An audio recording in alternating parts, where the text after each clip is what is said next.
summer's evening. It's glorious, isn't it? Apparently it's supposed to be an amazing weekend. The forecast for Sunday is like 25 degrees or so, but I believe that. Yeah, that's true. Just as well I don't go. So thanks for coming on this evening. It's wonderful to be here back in South Wales. Of course, I was in Cardiff on Sunday with Richard Gage at Glamorgan University, and he was giving a presentation on the. He's an architect, and a few years ago he had some concerns about the way in which the Twin Towers fell on 9/11. So he set up an organisation called Architects and Engineers for 9/11 Truth.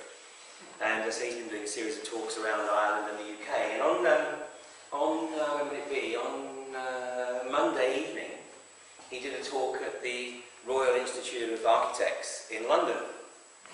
And I think it was on Tuesday or Wednesday, their online magazine had an article basically saying, you know, what the hell are we doing letting these conspiracy theorists into... So apparently, I haven't seen it, because I was only told about this just as I was leaving the house today. And apparently there's a whole bunch of comments to this article, which basically is other engineers and architects saying, instead of whinging about, you know, conspiracy theorists coming to talk at the Royal Institute, how about commenting on what he actually said? So it's interesting, isn't it, how you know, people just pull the blinkers down. And a lot of that, of course, is going on right now as events are hotting up and things are moving at literally such a phenomenal pace. You know, I get asked to do radio interviews, or you know, even on the edge, the guys say, well, Ian, you know, you're going to speak on this date, what are you going to talk about? And I just have got no idea. You know, things are moving at such a phenomenal pace that, you know, basically we just have to play it by ear and see what goes at the last minute.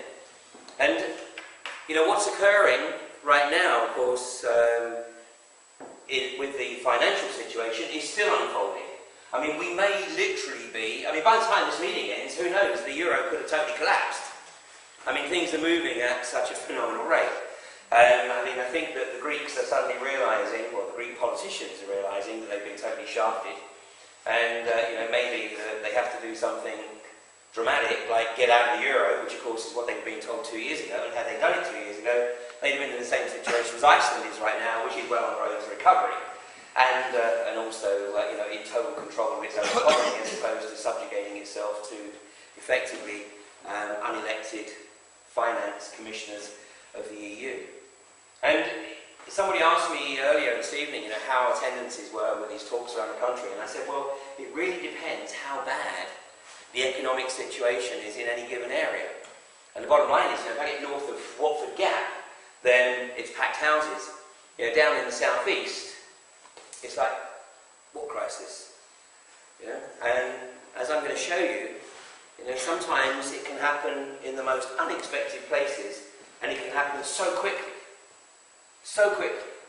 because, you know, businesses are not being honest right now.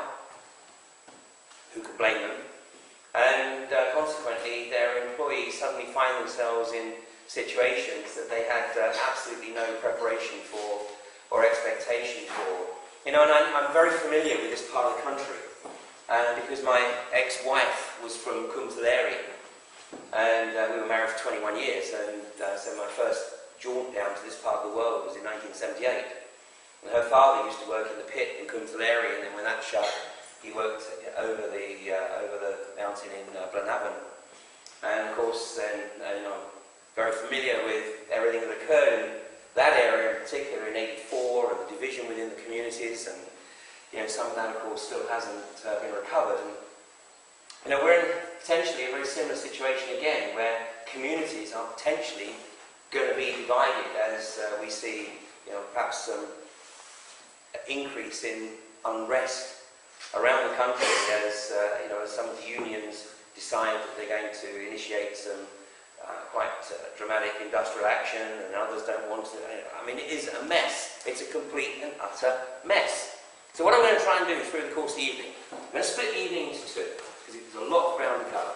So I'm going to speak for about 75 minutes, and then we'll take a 15-20 minute break, so you can stretch your legs, have a smoke, go to the loo. There's a co-op apparently up the road, you get a drink or whatever. And in that first half, I'm going to focus very much on what's occurring on the global basis, so that you can see that what's occurring here in the UK is not in isolation, and you can also see that it's being contrived, it's being manipulated, and it's like anything. When you know the script, it's a lot easier to be able to work out what you can do to avoid getting caught up in what, unfortunately, is almost inevitable. But then in the second half of the evening, I'm going to focus very much on what we can do, what we need to do for ourselves. And I'll try and sort of cover a range of sort of situations. Hopefully, somewhere along the line I get fairly close to where you're at. And you can see that there's some common things that we all need to be doing. But then depending on whether basically you're living hand to mouth, or whether you've got a couple of million in the bank, I can give you some insight. There's been one or two of those around. And give you some insight as to how we can avoid getting caught up in the worst of things. So the talk is called The Final Meltdown, and it is a meltdown. It's been deliberately planned. I was talking about it 6 and 7 years ago, and I recorded a presentation almost exactly 5 years ago called Hidden Agenda 2012, where I talked about how they would accelerate the agenda because of their perverse belief system, which I don't have time to go into right now, but because of their perverse belief system, which has nothing at all to do with the belief systems that the vast majority of people attach themselves to, but because of that, they would accelerate the agenda because they believe they need to be in total planetary control by the end of 2012. There's a number of reasons for that, and some are really quite remarkable, as I'll share with you. Now, some of you will know that I spent quite a bit of time over the last 8 months now touring Ireland. I've done 2 tours with Jim Core, and then I did a tour just a month ago talking about how effectively Ireland is being pillaged. All its natural resources are effectively being stolen from the Irish people, and to the point where they will never, unless something changes, some dramatic changes, get the benefit of their natural resources. And that's why I believe that Ireland was specifically targeted. Of course, it was Iceland first. Iceland didn't work out because in Iceland, basically the people told the banks to basically piss off. And I said, it's your problem, not ours. You created the problem. It's not the responsibility of the taxpayer to bail you out. Which is exactly, of course, what Ireland should have done. But as you'll see, there's a particular individual who's extremely influential in everything that we're talking about, and he holds tremendous sway over Irish politics and Irish business. But this is a piece of art by my good friend Dave Dees. He's a lovely guy. He's holed up in Sweden right now. Although the Swedes are trying to find reasons to eject him from the country, because, funnily enough, some people don't like his artwork. If you want to check some of his artwork out, just Google Dave Dees artwork. Dave Dees, D-E-E-S, and you look at some of his art. It's absolutely remarkable. He's obviously a satirical artist. What I'm also going to show you is that because of the belief system of those who think they are the rightful rulers of the planet, they actually have to tell us what they are doing and what they are planning to do. So what we're finding is more and more in the mainstream media is a statement of what's coming. It may not be couched as a statement of intent, but it will be out there, it will be there, framed in the media for those who have the eyes to see it. Of course, it's in amongst all the other crap that's in the media, so you have to practice the discretion, using discretion and discernment to determine what is actually worth looking at and what is worth reading and what is the dross. But actually it's becoming more and more evident, because the dross is all the stuff that was linked to X Factor and Strictly Come Dancing and soaps and the sport, which is to keep people literally, keep their attention away from the reality of what's occurring. And here's a classic. This is from the Times a few months ago, when it says, rationing and rubble, the last time the economy was this bad, in 1946. And it says, the deepest recession. British slump will be the worst in the developed world, says the IMF. That's the critical factor here, says the IMF. Well, they should know, because they are effectively writing a script and carrying out the the manipulation to bring it about. So of course, right now, most people are going, well, okay, it's nothing, nothing too untoward here, but it's a charade.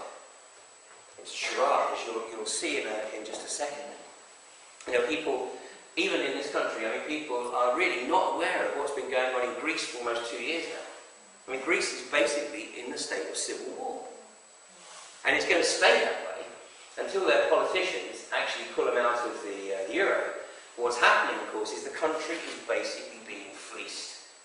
The country is basically being left with nothing.